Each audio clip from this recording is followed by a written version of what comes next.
El presidente Víctor Paz Tesoro, electo en mayo de este año para un tercer mandato, huía en avión a Lima.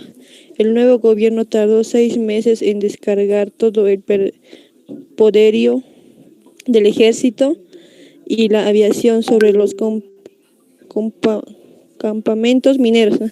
Ocupado militarmente las minas en junio de 1965 en medio de sangrientos combates, aplastando de esta manera los últimos reductos de la Revolución Boliviana. Así es. Bueno, entonces vamos a tomar en cuenta, la fecha es el 4 de noviembre, cuando René Barrientos va a tomar el poder, ¿sí?, de las manos de Víctor Paz Estenssoro. Como estaba acabando su gobierno, Víctor Paz Estenssoro había llamado a elecciones y había ganado las elecciones del año 64, ¿sí? Pero no lo dejaban gobernar, primeramente por la junta de militares que se organizó a través de René Barrientos y Obando Candia, quien después René Barrientos va a asumir la presidencia, ¿sí? Va a tardar un total de 6 meses para tener el dominio del país, ¿ya? A partir de lo que vendría a ser principalmente la ocupación de los campos mineros, el hecho de generar en los mineros ese temor, digamos, de ese proceso que estaba trayendo Barrientos. Pero después Barrientos se va convirtiendo en uno de los presidentes más aceptados de la época de las dictaduras. Justamente este año se estaban generando dictaduras no solamente en Bolivia, sino en casi la mayoría de los países en Latinoamérica, porque era como una fase política a nivel mundial donde los militares empezaban a dominar. Y estos establecían el gobierno a través de la fuerza de toma del poder. El concepto de golpe de Estado siempre lo realizan los militares, o sea, es una situación constante cuando existe el golpe de Estado, es porque los militares influyen en esa toma de poder a la fuerza. Dentro del concepto de gobiernos dictatoriales, vamos a tomar en cuenta que no necesariamente sean militares, pueden ser también civiles. Pero en la época de las dictaduras en nuestro país, la mayor parte de los dictadores eran militares.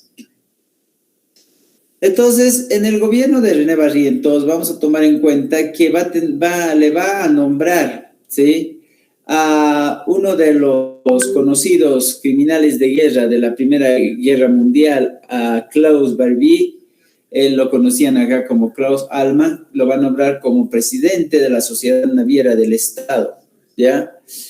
Y vamos a establecer primordialmente que esto, en algún momento, el prestigio de este militar nazi no era bien recibido a nivel internacional, porque en algún momento se consideraba que Barrientos lo había establecido como parte de su gobierno para tener estrategias, lógicamente, de dominio. Además, Barrientos también lo había nombrado como asesor de los servicios de inteligencia de Bolivia, y en algún momento esto generaba una especie de confusión, pues, porque un hombre que tenía 2 cargos, eso identificaba que quería tener mucho poder. En la época de 1966 llega a Bolivia principalmente el proceso de la guerrilla del Che Guevara, quien va a empezar a reclutar a los soldados en la parte de la Amazonía, Santa Cruz, y luego se va a ir para el lado del Chaco, que es Tarija. Bueno, los guerrilleros se habían fundamentado principalmente porque no estaban de acuerdo con estos gobiernos dictadores, ¿no? Y en algún momento estos guerrilleros generaban lo que vendría a ser ese desequilibrio con los presidentes. Dentro de esas decisiones determinantes, vamos a tomar en cuenta que el Che Guevara, nacido principalmente en Argentina y fundamentado en Cuba para la formación de estas guerrillas, había establecido un grupo, principalmente que era un grupo de choque, donde se determinaba el enfrentamiento con el ejército boliviano. Esto lo hicieron en Yancaguazú, en Santa Cruz. Bueno, en el caso de René Barrientos y el jefe Alfredo Obando Candia, que fuese jefe de Estado Mayor, van a dedicar los recursos para atrapar al Che Guevara, ¿sí? Guevara no recibió ninguna ayuda, especialmente de los campesinos. ¿Por qué? Porque los campesinos le apoyaban totalmente a Barrientos, ya que Barrientos generaba ese tipo de comportamiento en la comunidad. Hacía que la comunidad empiece a, en cierto sentido, a tener ese respaldo por parte del presidente y hacer que la comunidad no se sienta como olvidada dentro de ese entorno que nosotros vemos en la historia. Entonces, los campesinos fueron los mismos que le entregaron al Che Guevara. En abril de 1967 va a ser capturado con el nombre de Regis Debray, porque estaba disfrazado de doctor, ¿sí? ¿Ya? Y va a ser arrestado, va a ser apresado, ¿ya? Y en algún momento los guerrilleros que lo acompañaban obviamente van a escapar, porque ellos eran bolivianos y tenían dónde ir. Entonces, Che Guevara va a ser fusilado horas después, en esa misma fecha, en la escuelita La Higuera, en Tarija, ¿ya? Y va a ser muerto el 9 de octubre de 1967 por el gobierno de René Barrientos. Eso tal vez va a ser una pregunta clave, digamos, dentro de la evaluación. ¿En qué gobierno muere el Che Guevara? Y va a morir en el gobierno de René Barrientos en el año de 1967, ¿sí? Ahí vamos a tomar en cuenta esta información, ¿ok? Bueno, René Barrientos fue apodado el general del pueblo. Va a tener un amplio apoyo de los campesinos, porque obviamente René Barrientos generaba dentro de la comunidad campesina ese respaldo que ésta buscaba en un presidente, y obviamente René Barrientos se había ganado a este tipo de población. ¿Ya? Entonces, poco fue lo que hizo durante el periodo de su gobierno, porque se dedicó más a un tipo de política turística, o sea, viajar semanalmente a todos los distritos del país. Iba más directamente a Cochabamba, porque él nació en Cochabamba, y va a ser principalmente uno de los presidentes que va a conocer la mayor cantidad de territorio nacional. Entonces, en uno de sus viajes, el cual se alejaba principalmente de La Paz, va a ser asesinado por Fausto Rico Toro, que por encargo de Obando Candia, era otro de los candidatos que con él habían acompañado el 64 en el primer golpe de Estado como junta militar. Obando Candia quería ser presidente, y el trato era de que él iba a gobernar después de 4 años de Gualberto Che, de Villarroel, pero aún así no se daba ese caso. Entonces, el 27 de abril de 1979, Barrientos había visitado el pueblo de Arque, en Cochabamba, y cuando su helicóptero llamado Holofernes levantaba el vuelo para retornar a la ciudad de Cochabamba, este impactó en unos cables de telégrafo, donde cae el helicóptero a tierra y se incendia inmediatamente. Barrientos fallece en el accidente junto a su edecán de servicio y el piloto. Bueno, se podía identificar que podía ser un accidente, pero en realidad había sido provocado por su amigo, podríamos decir, que quería ser presidente también, Alfredo Obando Candia, ¿sí? Entonces, como podemos ver, la primera dictadura de este presidente, que es del 64 al 69, dura 5 años, ¿ya? Y estableciendo en algún momento que eso era como hasta ese momento, una de las dictaduras que había empezado de manera un poco aceptable para la comunidad, ¿ya? El entierro de Barrientos fue uno de los entierros más grandes que se podía ver en este país, ¿ya? Es parecido al de Tata Belsu, que se dio en el año 1865, pero este va a ser como si este fuera un héroe, lo máximo, digamos, dentro del proceso de historia en nuestro país. ¿Ya? Cuando él muere, se hace cargo de presidente de la República su vicepresidente Luis Adolfo Siles Salinas, para llamar justamente a elecciones. Es donde se hace cargo como presidente interino. Muy bien. Ok. A ver, veamos qué tanto hemos captado hasta el momento. Perfecto. Muy bien. A ver, Keita.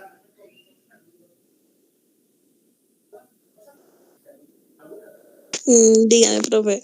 ¿De qué año a qué año fue la dictadura de René Barrientos?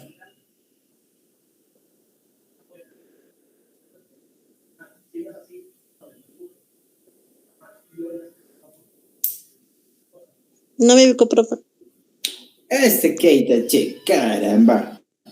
¿Estás atendiendo o no estás atendiendo? Ya, a ver, ¿quién me responde? ¿Quién me responde? A ver, ¿de qué año la primera dictadura?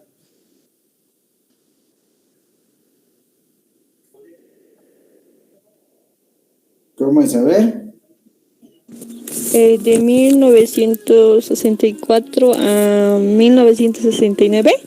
Muy bien, así es, del 64 al 69. ¿De qué año era Keita?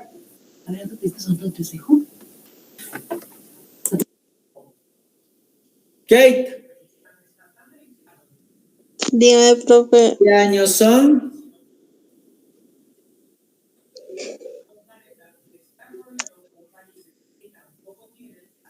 Keita, che, debe estar con su chico, no me está haciendo caso, caramba. Ahorita acaba de decir la Anita y no les he escuchado. ¿Qué ha pasado? A ver, Jairo, repetímelo. 1964 a 1969. Muy bien, muy bien. ¿Ven? Ahí tenemos que captar, muy bien. ¿Qué año René Barrientos asesina al Che Guevara?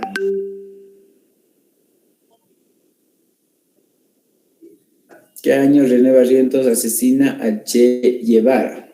1967. Perfecto, lo asesina en la escuelita La Higuera, en Tarija, ¿no? Lo fusila, ¿sí? Con disparos, ¿ya? Y ese Che Guevara había dejado un diario, ¿no? Escrito que el diario fue a caer a manos del Banco Central de Bolivia, como una base histórica del país también, y claro, después ya vamos a ver qué pasó con eso. Y no solamente tenemos el asesinato del Che Guevara, sino vamos a consolidar, bueno, ese fue uno de los eventos más importantes en la época de Barrientos, sino también consideramos que Barrientos tenía una relación también con militares, con un militar alemán, ¿no? Que peleó en la Primera Guerra Mundial, que llamaba los Barbie, ¿sí? Ok, Klaus Allman, ¿no? Aquí le conocían como Klaus Barbie, ¿ya? Ahí vamos a identificarlos. Bueno, René Barrientos, ¿cómo muere René Barrientos? ¿Se acuerdan? ¿Era un accidente de helicóptero? En un accidente de helicóptero en Cochabamba, ¿no?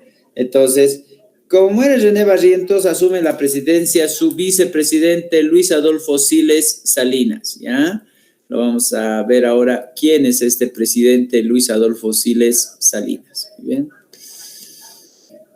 Bueno, Luis Adolfo Siles Salinas va a gobernar el año 1969. ¿Ya? Él gobierna justamente para poder convocar a elecciones, porque como era vicepresidente, entonces quería convocar a elecciones para que entre un nuevo presidente. Él no era militar, él era abogado de profesión, ¿ya? Pero va a tener un papel preponderante como el presidente del Congreso Constituyente, que va a promulgar la ley del año 1967, en la época de René Barrientos todavía. Él va a empezar el 27 de abril de 69 su presidencia por la muerte de René Barrientos.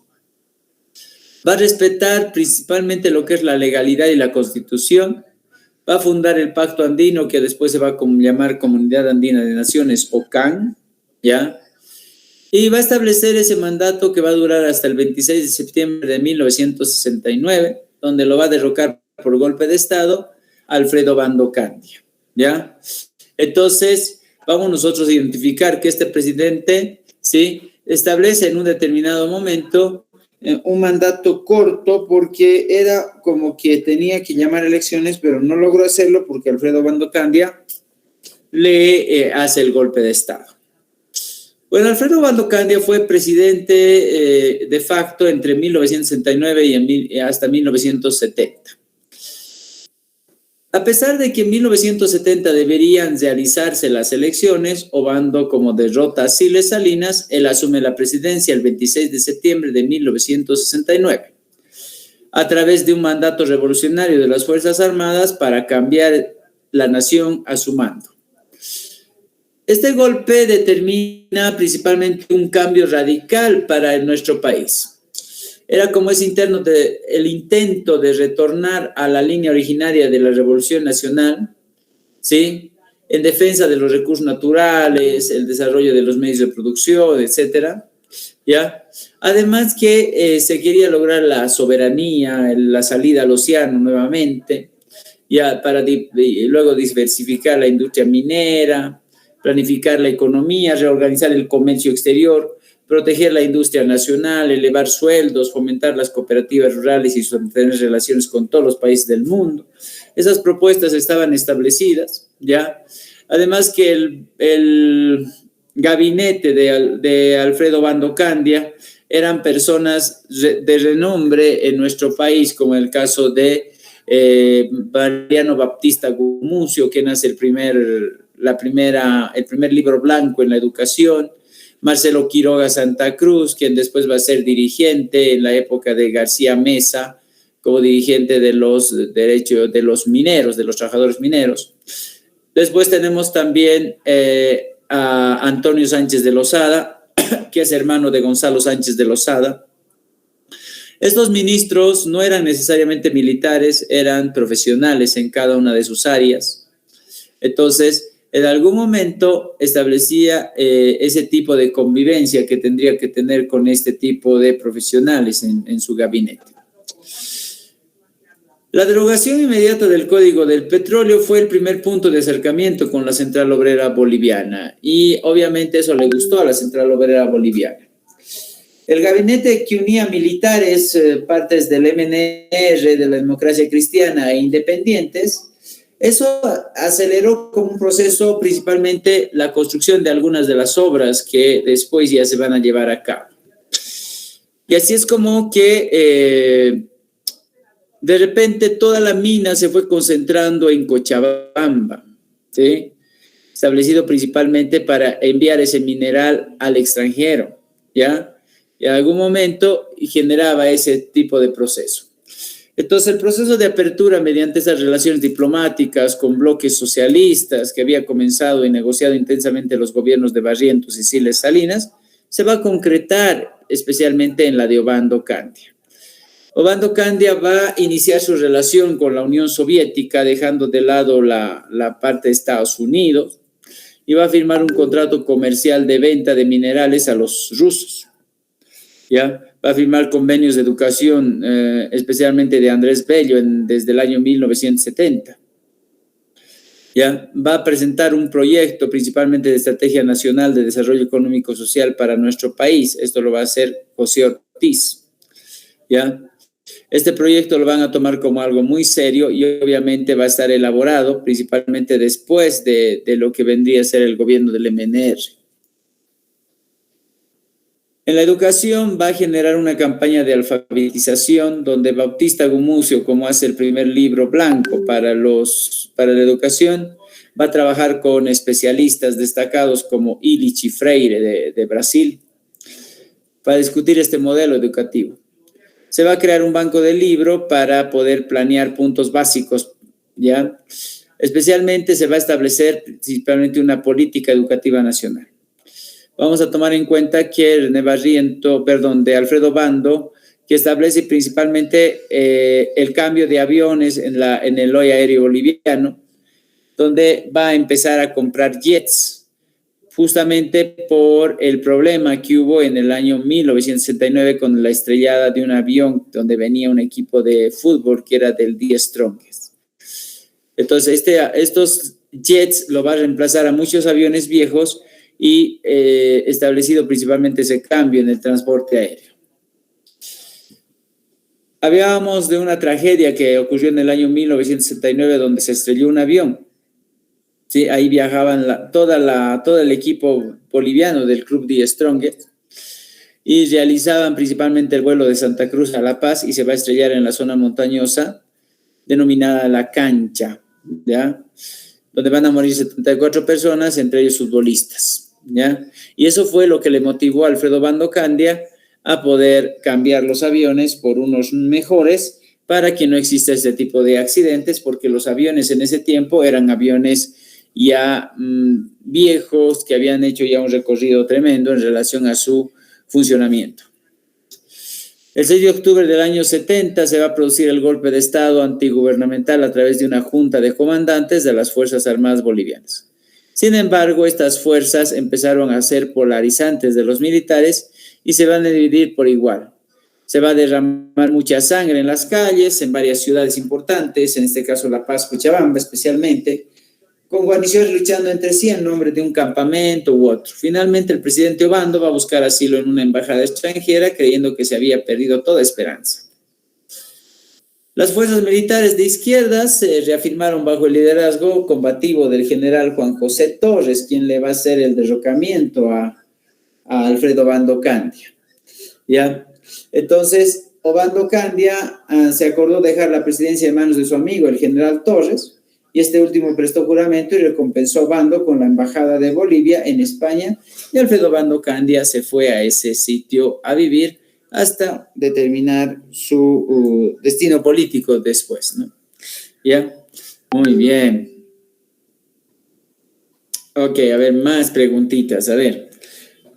¿Quién es el que asume la presidencia después de René Barrientos en el año de 1969?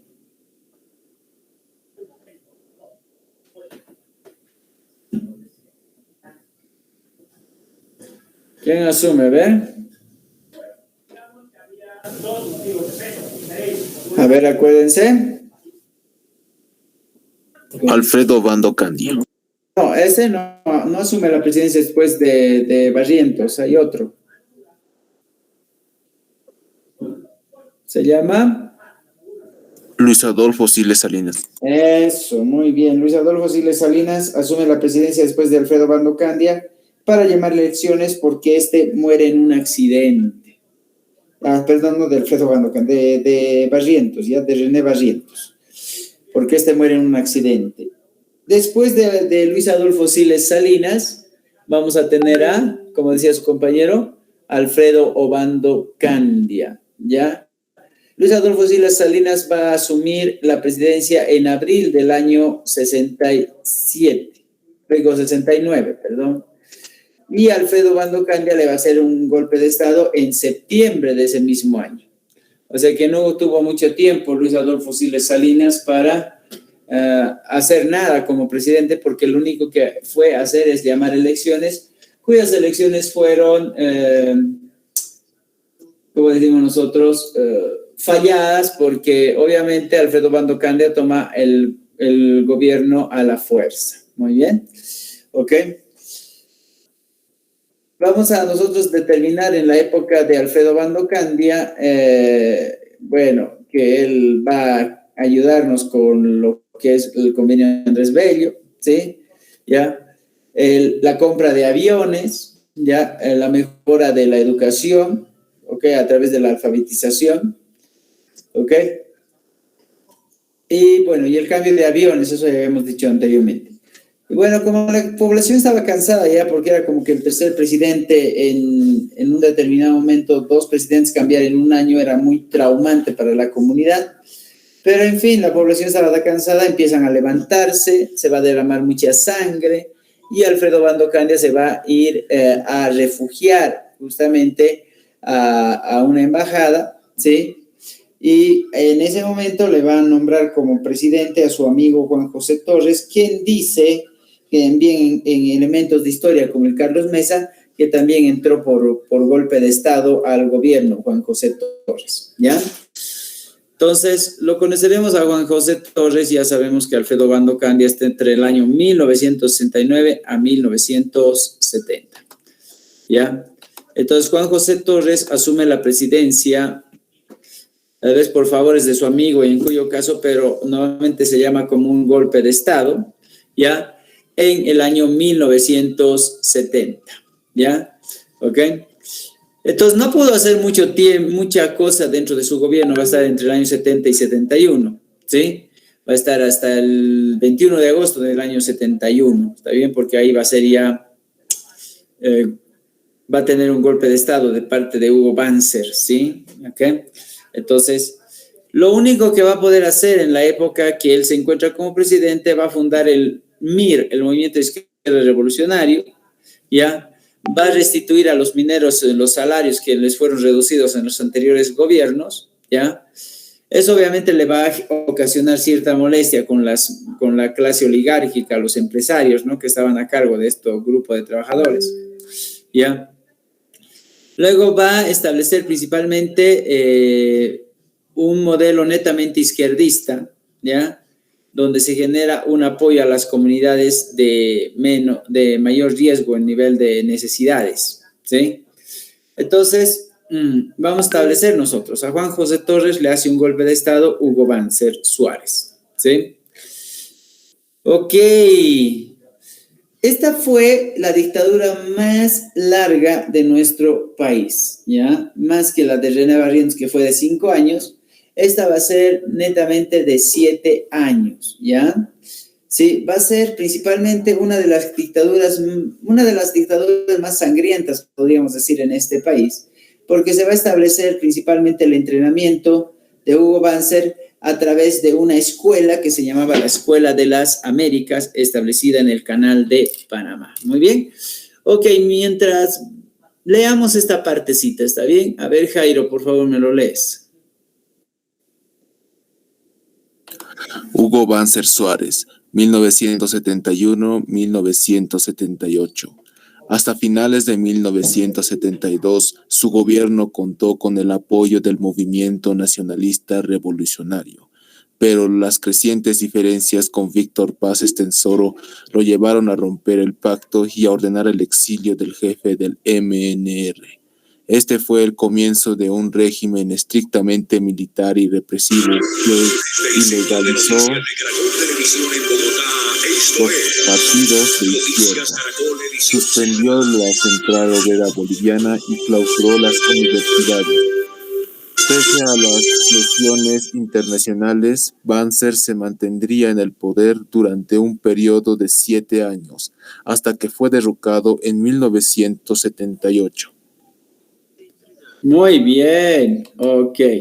Entonces vamos a nosotros identificar acá que Hugo Banzer ya se va a establecer como uno de los presidentes que van a fundamentar principalmente ese establecimiento de terror, ¿no? Porque va a generar ciertos procesos que van en contra del crecimiento de este país. Por ejemplo, va a tomar en cuenta que los partidos de izquierda no deberían existir, porque los partidos de izquierda, como es el apoyo a la masa humilde, a los indígenas, eso va a generar cierto retroceso en su crecimiento como país, supuestamente según sus ideas de él. Él era derechista, de hecho, ¿no? Va a suspender lo que es el respaldo hacia los trabajadores con hecho de la Central Obrera Boliviana. Va a clausurar universidades porque no estaba de acuerdo que los estudiantes se reúnan ni siquiera para pasar clases, ¿ya? Entonces va a mantener ese terror durante todo el periodo de sus 7 años de gobierno, ¿ya? Y claro, obviamente después va a ser derrocado en 1978, ¿ya? Entonces en sus primeros meses de gobierno, su primer objetivo es eliminar principalmente lo que es la oposición política, la izquierda, ¿ya? ¿Ok? Entonces, lo que va a hacer en algún momento es clausurar las universidades, lo va a hacer durante 2 años, entre 1971 y 1972.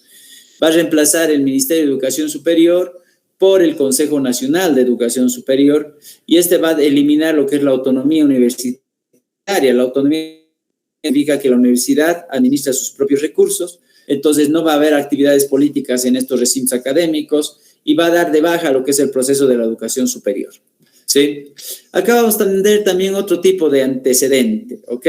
A ver, Ana, ¿Lana está? No está, ¿no? Andrea, ¿vamos leyendo?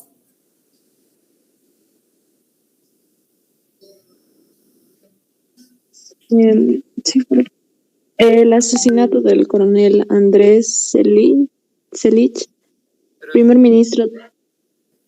Siendo más de 80,000 alumnos que han pasado por sus aulas. Profe. Sigue. Primer ministro del Interior de su régimen. El exilio de Paz Estenssoro. Los 2 intentos de golpe de Estado y el deterioro del FPN. Frente Popular Nacionalista. Llevaron a Banzer a suprimir los partidos y toda actividad política, principalmente de las masas de izquierda. Así, en noviembre de 1974, el régimen se convirtió en una dictadura con respaldo de las Fuerzas Armadas, sin la presión de los grupos civiles representados en los partidos que lo habían apoyado durante los años anteriores. El régimen de Banzer se propuso gobernar hasta 1980 para posteriormente convocar elecciones. Muy bien, ok. Entonces, vamos a nosotros tomar en cuenta acá, ¿sí? Que se establece no solamente ese proceso de terror en o sea, en el resto del país, sino que él establece también terror dentro de su propia bancada, ¿sí? Se va a asesinar al coronel Andrés Selic, que va a ser el primer ministro interior de Banzer, ¿no? ¿Ya? Además, se le va a exiliar a Paz Estenssoro, se lo va a sacar del país, ¿ya? Va a haber dos golpes o sea, dos intentos de golpe de Estado, ¿ya? Por parte del Frente Popular Nacionalista, y eso va a establecer naturalmente que Banzer suprima otros partidos, no solamente los de izquierda, sino también los de derecha, ¿ya?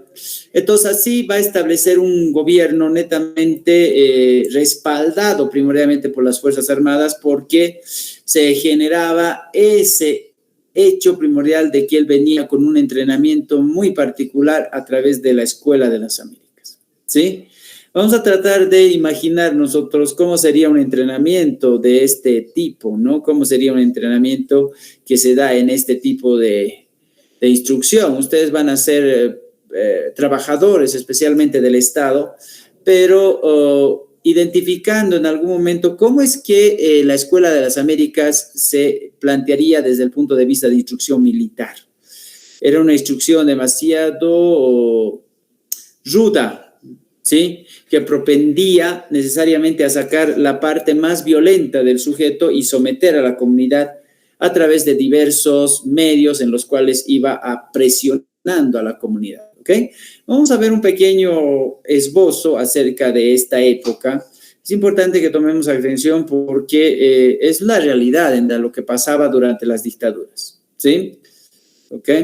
Muy bien, a ver, aumentaremos un volumencito acá y ya.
Horas de la tarde del 4 de diciembre de 1980, se encontró una tumba sin nombre en un campo en El Salvador.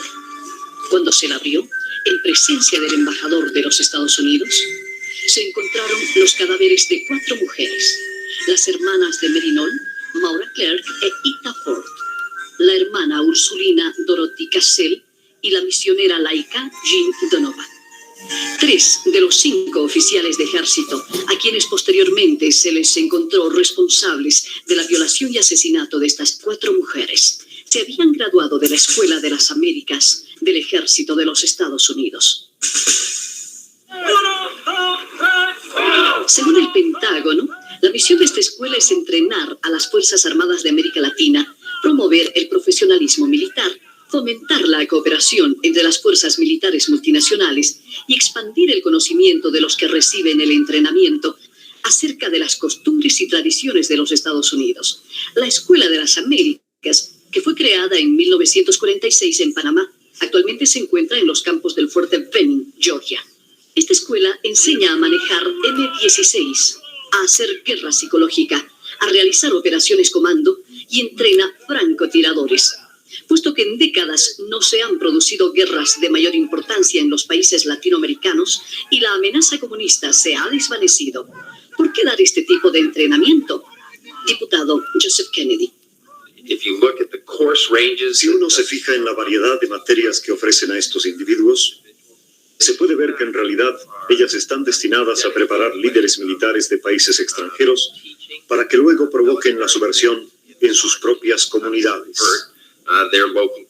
Desde que se abrió esta escuela, se han entrenado más de 55.000 oficiales militares de 23 países latinoamericanos y el Caribe, con un promedio de 2.000 estudiantes por año. A medida que surgen los acontecimientos acerca de la escuela y sus graduados, muchos activistas de derechos humanos se sienten interesados por este problema, como el padre de Merinol, Roy Bourgeois. A pocos metros de aquí se encuentra la Escuela de las Américas, la cual es una escuela de combate y la mayoría de las materias están relacionadas con lo que ellos llaman guerra contra la rebelión. ¿Quiénes son los rebeldes? Debemos hacernos esta pregunta. Son los pobres, es la gente de América Latina que pide un cambio. Son los campesinos sin tierra que tienen hambre, los que trabajan en la salud, los defensores de los derechos humanos, los que organizan a los trabajadores, convirtiéndose todos ellos en rebeldes. Se los ve como el enemigo. Ellos son los que se convierten en el blanco de aquellos que aprenden sus lecciones en la Escuela de las Américas. ¿Qué se sabe sobre lo que se enseña en esa escuela? En los años 80, la guerra civil en El Salvador se convirtió en el centro de atención de los activistas de derechos humanos de todo el mundo. Escuadrones de la muerte operaban libremente, matando generalmente a 50 personas por noche. Había tantos casos que el 23 de marzo de 1980, el arzobispo Oscar Romero de San Salvador pidió clemencia a los líderes militares de su país. Yo quisiera hacer un llamamiento de manera especial a los hombres del ejército y en concreto a las bases de la Guardia Nacional, de la policía, de los cuarteles. Hermanos, son de nuestro mismo pueblo. En nombre de Dios, pues, y en nombre de este sufrido pueblo, cuyos lamentos suben hasta el cielo cada día más tumultuosos, les suplico, les ruego, les ordeno, en nombre de Dios, cese la represión. Tras celebrar la misa al día siguiente, el arzobispo Romero fue asesinado. Unos años más tarde, en los archivos de seguridad nacional en Washington, D.C., se hizo un descubrimiento importante al obtener la copia de un cable de difusión abierta. Kate Doyle. Estos dos cables son de la Embajada Americana de El Salvador. Uno es de Dean Hinton, quien era encargado de El Salvador en 1981, y trata sobre una reunión en la que Roberto Daubison planea el asesinato del arzobispo Romero y decide al azar quiénes serían los encargados de ejecutarlo.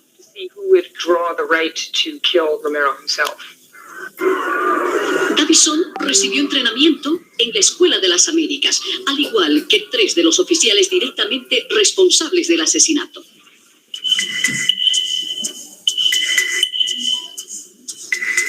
...11 de diciembre de 1981, El Mozote, pequeña aldea en El Salvador.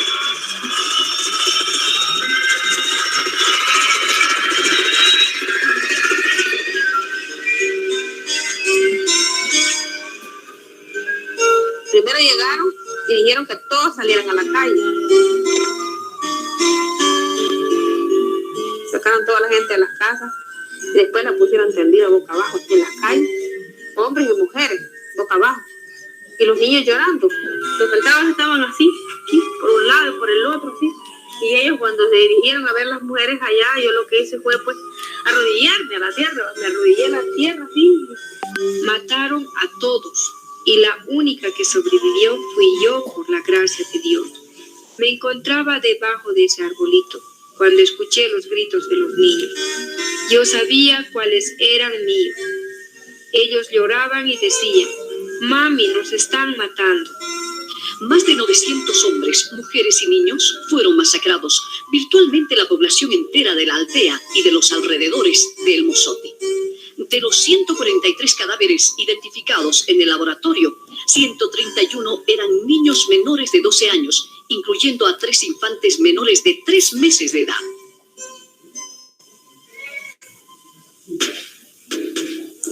Diez de los 12 oficiales citados como responsables de la masacre del Mozote eran graduados de la Escuela de las Américas y miembros del batallón Atlacate, que es parte del ejército de El Salvador.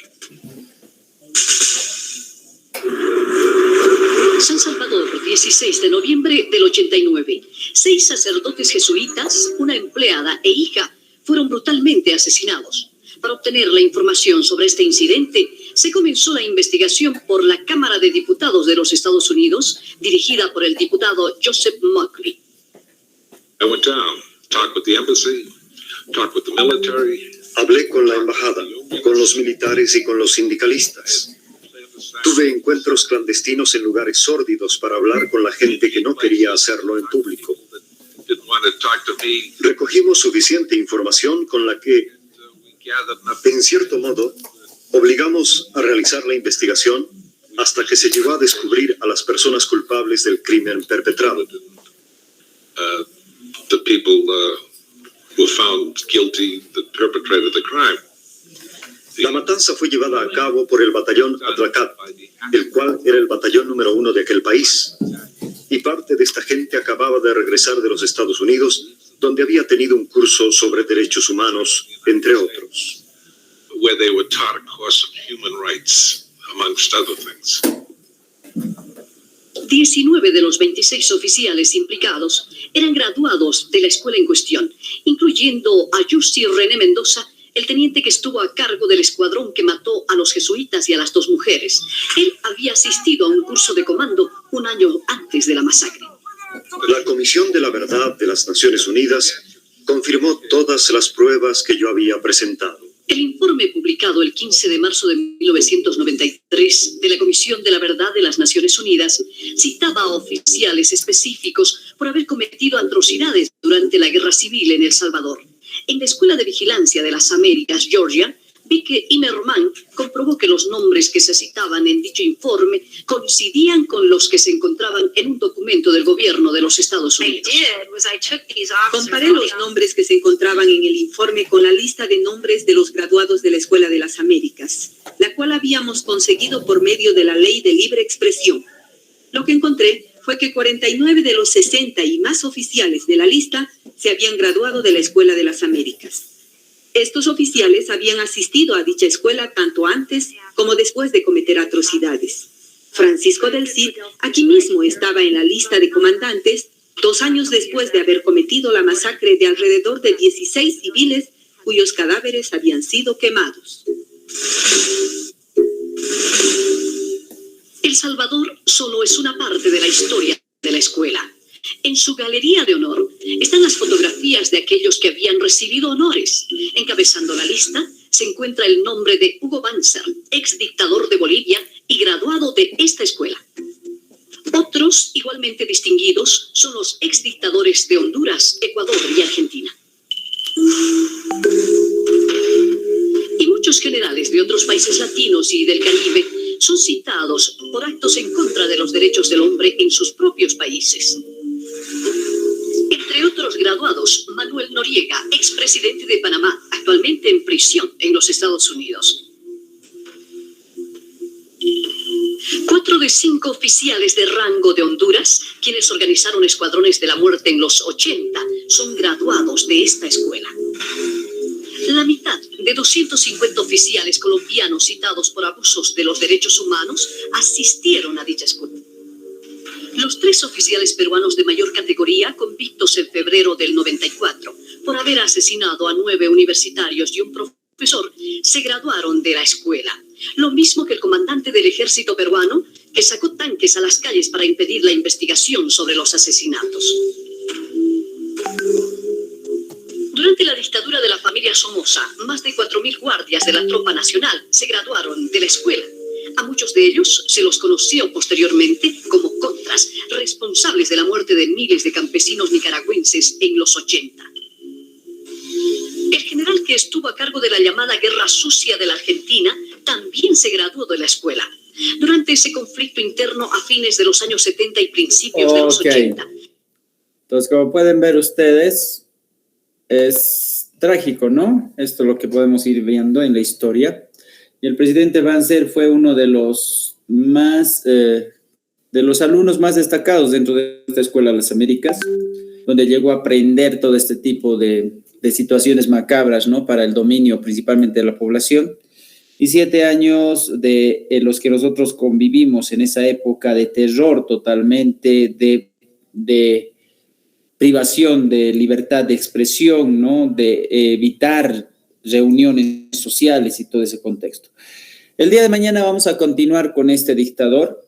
Todavía no lo hemos terminado, pero esperamos que haya quedado algo por lo menos de por qué se daba este proceso, no solamente en Bolivia, sino en muchos otros países en esa época en América Latina, ¿sí?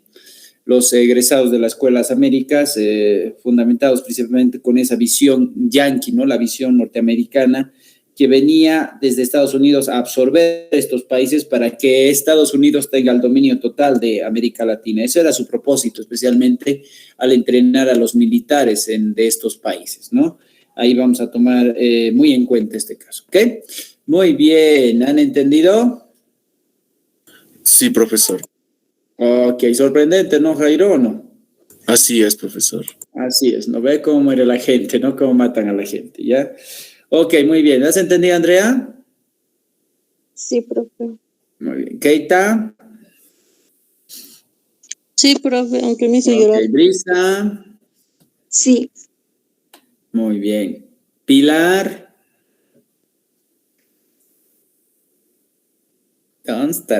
Josué. Sí, profe. Muy bien, chicos. Entonces nos vemos mañana a las 7 de la noche. Ya vamos a continuar con esto de las dictaduras, ¿ok? Se cuidan mucho. Chao, chao. Bomba, bro. Hasta luego, profesor. Chao, hasta luego.